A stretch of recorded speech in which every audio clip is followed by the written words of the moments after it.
मोहतरम स्पीकर साहब, पहले भी जब मीटिंग बुलाई गई थी उस वक्त भी और फिर आज भी मजलिस इत्तेहादुल मुस्लिमीन की जानिब से दलितों की फलाह व बहबूद के लिए, उनकी माशी बदहाली को बेहतर बनाने के लिए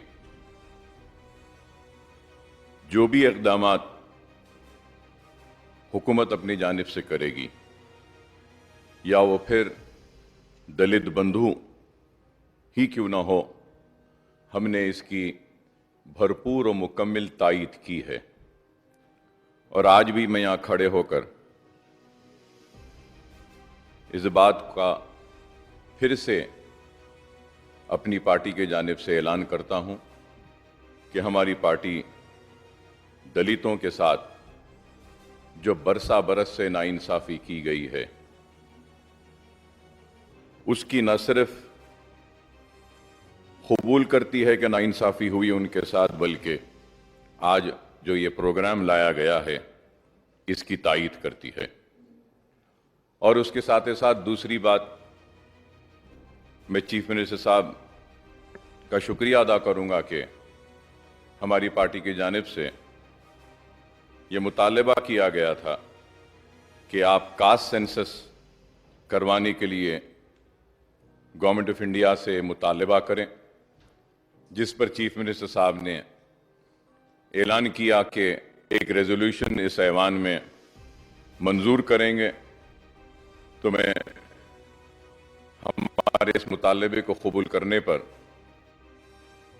चीफ मिनिस्टर साहब का शुक्रिया अदा करता हूं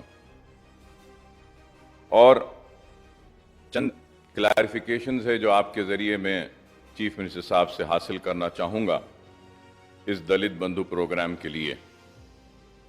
सबसे पहली क्लैरिफिकेशन ये जानना चाहूंगा कि ये दलित बंधु स्कीम स्टैट्यूटरी स्कीम है या नॉन स्टैट्यूटरी है। दूसरी बात, क्या आप उसको स्टैट्यूटरी बैकिंग देने के लिए कोई लेजिस्लेशन लाएंगे इस ऐवान में? सर मैं खत्म कर लूं सब। मैं आपका शुक्रिया अदा करता हूं। आपसे राय लेना चाह रहा था। एक स्कीम के तहत इसको ऐलान करके चला रहे। अभी जो सब प्लान था उसको हमने स्टैट्यूटरी दर्जा दे दिया है। अक्सर क्या होता अकबर साहब, स्कीम्स के वास्ते कोई स्टैट्यूटरी दर्जा देने की ज़रूरत नहीं पड़ती। अगर हम सब लोग एक राय करके अगर स्टैट्यूटरी दर्जा देना मुनासिब समझे तो आप अपना राय बताइए, हम इसको ज़रूर उसमें ला लेंगे। साहब, कानून पे उतना ज़्यादा मेरा उबूर नहीं है, ना ही उतना ज़्यादा काबिल हूँ, लेकिन यही ज़रूर समझता हूँ कि अगर हम बल्क में अगर कोई स्कीम को लाते हैं तो शायद उसके लिए कुछ मंजूरियाँ हासिल करना ज़रूरी होता है। खैर, हुकूमत का लीगल डिपार्टमेंट शायद बेहतर इस पे रहनुमाई कर सकता है और लीगल डिपार्टमेंट अपने मशवरे दे सकता है। सर, और उसके बाद में सर मैं ये भी जानना चाहूँगा कि ब्रॉड गाइडलाइंस क्या आपने कुछ फिक्स की हैं बेनिफिशरीज को चुनने के लिए या नहीं? फिर उसके बाद में ये भी जानना चाहूँगा कि क्राइटेरिया क्या होगा एलिजिबिलिटी के लिए, या फिर इसमें कोई भी क्राइटेरिया नहीं होगा एलिजिबिलिटी के लिए, इंक्लूडिंग इंक्लूजन एंड एक्सक्लूजन के लिए? क्या आप सोशो इकोनॉमिक, एजुकेशनल और इनकम पैरामीटर्स को एलिजिबिलिटी के वक्त क्या आप देखेंगे या उसको नहीं देखेंगे? और मैं ये भी जानना चाहूँगा कि मुकम्मल दलित फैमिलीज कितने हैं हमारी रियासत में, और इनमें से कितने दलित फैमिलीज को आप कवर करेंगे? क्या सारे फैमिलीज को लेंगे या फिर इसमें कोई एलिजिबिलिटी का कोई क्राइटेरिया बनाएंगे? और मैं ये भी आपके ज़रिए चीफ मिनिस्टर साहब से जानना चाहूँगा, कुछ ना कुछ तो ज़रूर आपने कहा कि 15-15 घंटे मीटिंग हुई है। मैं जानता हूं कि बहुत मेहनत हुई होगी आपकी ज़रूर इस पर। तो मैं ये भी जानना चाहता हूं कि इसमें फंड्स रिक्वायरमेंट कितना होगा। फेज वाइज ही करेंगे, चीफ मिनिस्टर साहब ने कहा। तो मुकम्मल फंड्स कितने होंगे, कितने फैमिलीज होंगे और कितने फेज में करेंगे? क्या हम ये बचे हुए 2.5 बरस या 2 बरस में इसको मुकम्मल करेंगे, या फिर आने वाली हुकूमत भी इसको जारी रखेगी, वैसा हम कुछ कानून साजी करेंगे? फिर मैं ये भी जानना चाहूँगा, टाइम फ्रेम मैंने आपसे पूछा है, तो क्या टाइम फ्रेम इसके लिए आप मुकर्रर करते हैं? और फिर मैंने जब पूछा है कि ये स्टैट्यूटरी है या नॉन स्टैट्यूटरी है, उसकी वजह यह है कि मोहतरम स्पीकर साहब, चीफ मिनिस्टर साहब ने ऐवान असेंबली में यह कहा कि जितने भी non statutory benefits SC STs को दिए जाते हैं, वो सारे बेनिफिट्स मुसलमानों को भी देंगे। अगर ये नॉन स्टैट्यूटरी है तो क्या आप मुस्लिम माइनॉरिटीज के लिए भी दलित बंधु के इस प्रोग्राम की अमलावारी करेंगे? क्योंकि ऑनरेबल स्पीकर साहब, एक जियो जारी किया गया था चीफ मिनिस्टर साहब के ऐलान के बाद, और जियो में यह क्लियरली कहा गया कि all non statutory benefits which are provided to STs and SCs will be provided to Muslim minorities। एक जियो है, मेरे पास जियो नंबर भी है, जियो कॉपी भी है। तो क्या आप मुसलमानों को भी इस जियो के तहत, आपके वादे के तहत, आपके ऐलान के तहत, क्या मुसलमानों को भी इसमें शामिल करेंगे या नहीं करेंगे?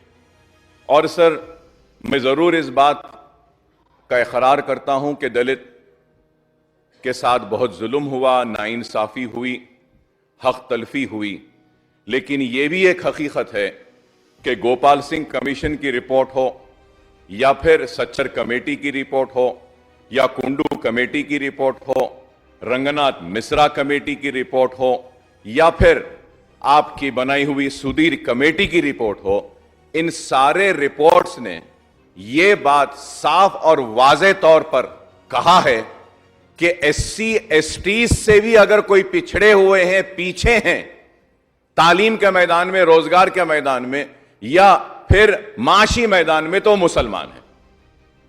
और एक स्टैटिस्टिक्स जमा किया गया, उसके बुनियाद पे इन्होंने कहा, शायद मैं मुस्लिम लीडर हूं, मुसलमानों की नुमाइंदगी करता हूं, जिस पे मुझे फख्र है, और मुसलमानों की आवाज बन के इस ऐवान में खड़े रहता हूं, मुझे उस पर नाज है। तो लोग बोलेंगे कि आप तो मुसलमान की पसमानदगी की बात करेंगे, लेकिन सच्चर कमेटी मेरी कमेटी नहीं थी, रंगनाथ मिश्रा कमेटी मेरी नहीं थी, कुंडू कमेटी मेरी नहीं थी, सुधीर कमेटी भी मेरी नहीं थी। तो जब इन्होंने SC ST से पसमानदा मुसलमानों को बताया, तो क्या आप इनको देंगे या नहीं देंगे? मैं चीफ मिनिस्टर साहब का शुक्रिया अदा करता हूं कि उन्होंने कहा कि बजट बढ़ाया गया। खैर, जो भी वजह थी मैं भी जानता हूं, आप भी जानते हैं, बोलना नहीं चाहता। कल के बहस में आप नहीं थे, रहते तो शायद हमको और कुछ इंसाफ मिल जाता, क्योंकि जब तक मिनिस्ट्री आपके साथ थी तो हमारे साथ इंसाफ हो रहा था, फंड्स मिल रहे थे। लेकिन अब बहुत बुरा हाल है, चाहे वो माइनॉरिटी वेलफेयर हो, 1.5 लाख दरखास्तें 15 से हैं, और वक्फ बोर्ड का बुरा हाल है। आप जानते हैं किस तरीके से औकाफी जायदादें जा रही हैं, तबाह हो रही हैं, मुसलमान बेरोजगार है, आप जानते हैं। मैं इन सारी चीजों को रखते हुए, खत्म करते हुए यही बात कहूंगा कि मुसलमानों के साथ भी इंसाफ करना है, मुसलमानों को भी इस मुल्क की, इस रियासत की तरक्की का हिस्सेदार बनाना चाहिए। अगर जब तक हमको इस बात का एहसास नहीं होगा कि हम भी इस डेवलपमेंट के हिस्सेदार हैं, हम भी इस तरक्की के हिस्सेदार हैं, तो उस वक्त तक हमारे साथ इंसाफ नहीं होगा। और एक अहम बात आखिर में करते हुए खत्म करूंगा speaker sir, speaker sir, rural और अर्बन एरियाज में चाहे वो स्कॉलरशिप्स होने दीजिए, उसके लिए 2 लाख और 1.5 लाख है SC, STs और माइनॉरिटीज के लिए। अब मेरा सवाल यह है चीफ मिनिस्टर साहब से, जब आप दलित को 10 लाख दे रहे हैं तो 10 लाख का इनकम उनके पास आ गया, तो क्या वो स्कॉलरशिप से महरूम हो जाएंगे, या उनको आपके 10 लाख के मिलने के बाद भी स्कॉलरशिप मिलेगी? और एक बात यह पूछना चाहूंगा सर कि चीफ मिनिस्टर साहब और TRS हुकूमत ने यह वादा किया था कि 3 एकड़ जमीन दलितों को दी जाएगी, तो ये 10 लाख देने के बाद क्या आप उनको जमीन देंगे, या वह जमीन देने का काम आप बंद कर दिए हैं या खत्म हो गया है? और दलितों को जमीन देने के लिए एक एवरेज 7 लाख रुपए मुकर्रर किया गया था जमीन खरीद कर अगर देना है, तो उस हिसाब से 3 एकड़ के हिसाब से 21 लाख। तो आप 21 लाख क्यों नहीं दे रहे हैं उनको? अगर जमीन नहीं दे रहे हैं, पैसे दे रहे हैं, तो 10 लाख क्यों दे रहे हैं? स्कॉलरशिप इनकी बाकी रहेगी या नहीं रहेगी? इनको मिलेगी या नहीं? ये अहम बातें हैं। और मैं ये बात रिकॉर्ड में आकर कहना चाहता हूं कि आपने जो भी दिया है, जो भी किया है, इसके लिए हम मुसलमान आपके ममनून हैं, मशकूर हैं। और 2018 के इंतखाबात में मुकम्मल आपका हमने साथ दिया, लेकिन 18 के इंतखाबात के बाद पुरानी स्कीम जितनी थी उस पर मौसर अमलावरी नहीं हो रही है, मुकम्मल अमलावरी नहीं हो रही है, और आपके कई वादे आज भी पूरे नहीं हुए हैं। और फिर 19 के बाद कोई नया ऐलान नहीं हुआ। उम्मीद करता हूं कि हमारे साथ इंसाफ होगा और नाइंसाफी नहीं होगी। जो काम 14 से लेकर 18 तक हुआ, उससे ज्यादा काम 18 से लेकर आने वाले इंतखाबात में मुसलमानों के साथ होगा, यह मेरी उम्मीद है। అక్బరుద్దీన్ ఓవైసీ గారు ఏవైతే అడిగినారో అన్ని చెప్పిన అధ్యక్షని. He was not there in the house. I have clarified every one point which he has asked. Number 1. Number 2, एक बात हम साफ कह दिए हैं और कहते भी रहेंगे, कहेंगे, इसमें आपको कोई शक की जरूरत नहीं।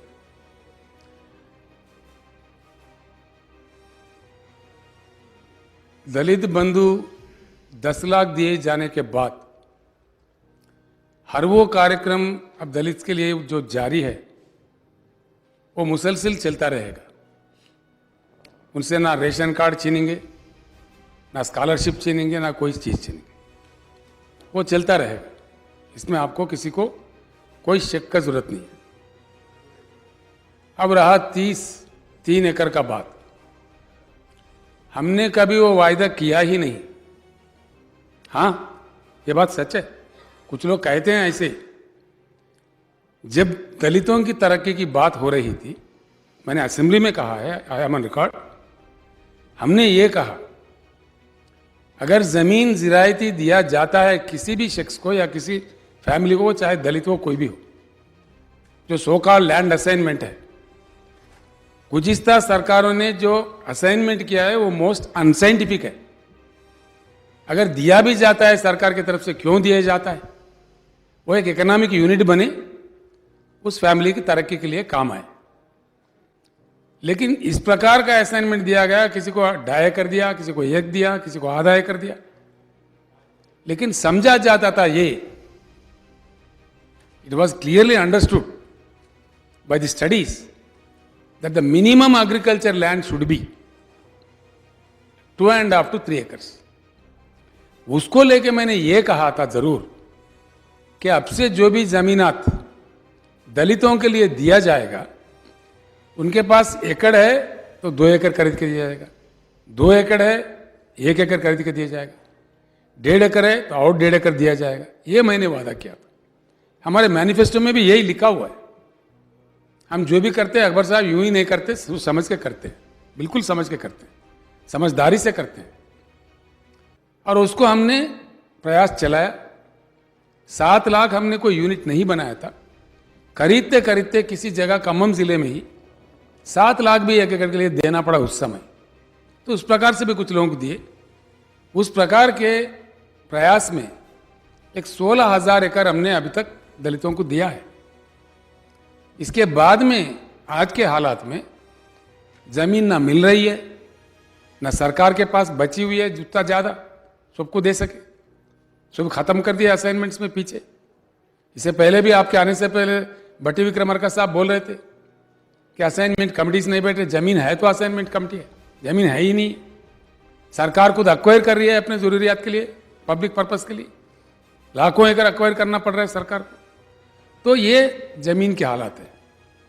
और उनको 10 लाख का बेनिफिट मिलने के बाद जरूर आज जो चल रहे हैं, ऐसा नहीं है कि 10 लाख से ही उनका घर सोना हो जाएगा। एक रास्ता बनेगा उनका तरक्की का।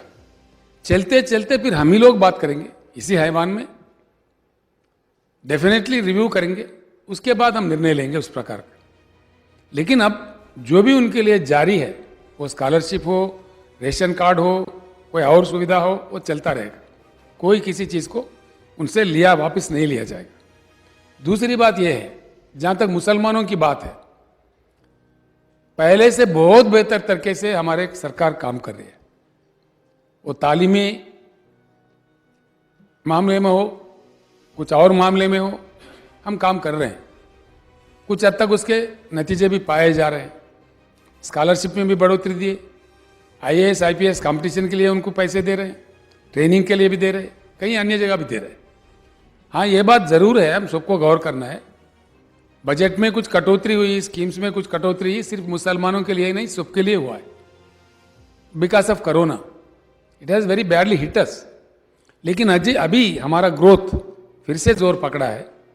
मैं आपको यकीन दिलाता हूँ, जो हम वायदा करते हैं डेफिनेटली उसको निभाते हैं। थोड़ा समय लगेगा आगे पीछे, और कोरोना जैसा में तो कई रियासत है जो अभी भी प्लेस में नहीं आए। हम खुशकिस्मत लोग हैं, हम प्लेस में आ गए हैं, अभी तरक्की जोर पकड़ा है। तो हम प्रार्थना करेंगे खुदा से, भगवान से, कि ये जारी रहे और फिर से हमारे कार्यक्रम जो हम तय कर रहे थे देने के लिए वो देंगे। और दूसरी बात यह है, मुसलमानों को भी दलित बंधु जैसा कार्यक्रम आएगा, जरूर आएगा। थोड़ी सी सब्र की जरूरत होती है। सबसे बॉटम लाइन में यह बात बिल्कुल सच है, जिन कमिटियों का और उन कमिटियों का सिफारिशों का आपने जो जिक्र किया है बिल्कुल सच है। चाहे वो कुंदू कमेटी हो, सचर कमेटी हो, सुधीर कमेटी हो, जो भी कमेटी है, उन्होंने साफ बताया है कि मुसलमानों के हालात भी बहुत ही खराब है, गरीब है। वहाँ भी सरकार का देखने की जरूरत है। हम उसी नज़रिया से कार्यक्रम को शुरू किया है। आप जानते हैं, बजट को भी बढ़ावा दिया है, हर चीज़ दिया है। आगे चल के सिर्फ मुसलमान ही नहीं, बाकी लोगों में भी जो भी गरीब से गरीब है, थोड़ी सी सब्र की जरूरत होती है। जो कि हम नया रियासत है, काम चल पड़ा है, कुछ नतीजा हमने करके दिखाया है। जो हमने कहा दिखा। बिजली की जो किल्लत थी रियासत में, उसको हटा दिया हमने। आज बिजली सबको 24 घंटा मिलता है, हर चीज़ को मिलता है, हर घर को मिलता है। ऐसे ही पीने की पानी की काफ़ी किल्लत थी, उसको हटा दिया हमने। आज गाँव हर तांडे में, हर जगह, जंगल में भी जो हैबिटेशन है उनको भी मिलता है, आप बखूब जानते हैं। उसी प्रकार से जो हमारे किसान, सिर्फ 12 लाख का जो हमारा उगाई थी, हमारा मतलब फसल आता था 12 हज़ार करोड़ का, रिजर्व बैंक ने भी बताया, केंद्र सरकार ने भी बताया, मरकज के सरकार ने भी बताया कि तेलंगाना के किसान का जो प्रोड्यूस, एग्रीकल्चर प्रोड्यूस, पैडी का वैल्यू है 50,000 करोड़ है। आज हमारे ज़राअत भी सेटल हो गया है, किसानों का खुदकुशियाँ भी बंद हो गए हैं। हम बहुत खुश हैं। जिस हालात में हम रियासत को लेके चल रहे हैं आपके साझेदारी से, बिल्कुल आगे भी इंशाल्लाह ऐसे ही चलेंगे और आगे भी सबके तरक्की के लिए काम करेंगे। ये मैं ज़रूर जानता हूँ, मुसलमानों में भी काफ़ी पसमानदगी है, काफ़ी गरीबी है, उसको हटाना है, हमारा फ़र्ज़ बनता है। और हम ये देखना चाहते हैं, मैं एक बात आपको पक्का कहता हूँ, हमारे दिल से कहते हैं कि तेलंगाना के हर शख्स के चेहरे पे एक सुनहरा तेलंगाना नजर आए, एक अच्छा मतलब हंसता खिलता फुलता हर फैमिली, वो चाहे मुसलमान हो, दूसरे हो, दलित हो, हमारे BC भाई हो, हमारे OC में गरीब हो, हर किसी को मिलना चाहिए। चलते चलते वो हो जाएगा। सब्र की ज़रूरत होती है। अब दलितों के लिए आपने एक सवाल पूछा मुझे, हमारे जो सर्वे हुआ था उसके मुताबिक हमें ये फिगर मिला है कि हमारे 1,03,00,000 फैमिलीज तेलंगाना में है, जिनमें से 17.5% दलित फैमिलीज है, यानी कि 17 लाख के ऊपर 18 lakh, near to close to 18 lakh Dalit families है। क्राइटेरिया आप पूछ रहे थे, सिर्फ दलित होना ही क्राइटेरिया है। जिस किसी को छोटी मोटी नौकरी है, उन्होंने उतना अमीर तो नहीं बन गया, तो इसलिए द क्राइटेरिया हमने रखा कि दलित फैमिली होना चाहिए, सिर्फ दलित है तो बस है। दूसरी बात यह है, कुछ अच्छे भी दलित लोग हैं हमारे पास जो हुजूराबाद सेगमेंट में हम अमल कर रहे हैं। एक इंसान का नाम है मिस्टर सोटाला मोहन राव, दलित है। दूसरा शख्स का नाम है कर्रे नरसिम्हा स्वामी। ये दोनों भी सरकारी मुलाजिम थे, दोनों भी रिटायर्ड एम्प्लॉइज है। उन्होंने गिव इट अप कर दिए, हमसे बेहतर किसी को और को दीजिए, इसलिए कि हम ऑलरेडी धनवान हैं। ऐसे दलितों में कुछ धनवान लोग होंगे, they will certainly come forward. Dalit IAS officer होंगे, दलित बिजनेसमैन होंगे, they will not take this. I believe if they are coming forward it is welcome. ये 2 लोग आए हुजूराबाद में, अभी जहाँ इंप्लीमेंट हो रहे हैं, और भी कुछ लोग आ सकते हैं, तो इसलिए मैं उनको भी थैंक्स देता हूँ। दलित होना ही इसका क्राइटेरिया है, जो कि सारे के सारे गरीब है। आप जानते हैं 95%, 96% तक गरीब लोग हैं। कुछ लोगों को जो सरकारी मुलाजिम मिला, ऐसे लोग कुछ उनका थोड़ा बहुत हालत ठीक है। ये बात फिर एक बार मैं दोहराना चाहूँगा। कल विस्तार रूप में आपने चर्चा किया, मैं किसी और वजह से नहीं था, पूरे मेरे पास रिपोर्ट आ गई है। जो जो बातें आपने रखा था हैवान में, उन सारे चीज़ों पे गौर करेंगे और आपसे डिस्कस भी करेंगे। मुझे एक मीटिंग भी बुलानी है कुछ दिनों में, मीटिंग में भी विस्तार रूप से हम बात करते हैं। जो काम निकल गया है ठीक है, जो बात रह गया है उसको किस प्रकार से निपटाया जाए, चाहे वो पुराने शहर के हो, हमारे मुसलमानों के मसाइल के ताल्लुक से हो, ज़रूर इन चीज़ों पर गौर करेंगे। मैं इतना आपको यकीन दिलाता हूँ। ऑनरेबल स्पीकर सर, मैं आपके ज़रिए चीफ मिनिस्टर साहब का शुक्रिया अदा करूंगा कि उन्होंने मुकम्मल जवाब दिया और मुसलमानों की पसमानदगी को तस्लीम किया, और फिर अक़लियती बहबूद के ताल्लुक़ से जो भी कमियां हमने पेश की थी कल, उसको भी इत्तला है कहा। मैं चीफ मिनिस्टर साहब से सिर्फ एक ही बात कहता हुआ रुखसत हो जाऊंगा कि माइनॉरिटी वेलफेयर का बहुत बुरा हाल है। आपसे मैं अदबन दरख्वास्त करूंगा कि जल्द अज जल्द आप एक मीटिंग अगर तलब करके सारे महकमे के लोगों के साथ आपकी मौजूदगी में, और मुझे भी अगर उसमें मदऊ करें, तो हम तफसीलात रखेंगे ताकि हम और बेहतर से बेहतर काम कर सकें और जो कमियां हैं उसको पूरे कर सकें। शुक्रिया। ने कह दिया है अकबर साहब का जो काम बात हुआ अभी, मैं उसको स्वीकार करता हूँ। ज़रूर जल्द से जल्द मैं कोशिश करूँगा कि दशहरे के थोड़ा आगे पीछे में मीटिंग बुला लेते हैं, उस पर पूरा चर्चा करते हैं, जो कि हमारा फ़र्ज़ बनता है, हमारी it's our responsibility to address the poverty of our Muslim community. बिल्कुल मैं बुलाऊँगा और आपको भी स्पेशली बुलाऊँगा। आप लोग आ जाइए, बैठ के बात करते हैं। जो काम हमें अटेंड करने हैं, जो प्रायोरिटाइज करके, उसमें टॉप प्रायोरिटी जो होता है उस पर हम काम शुरू करेंगे। सर, कल परसों रेजोल्यूशन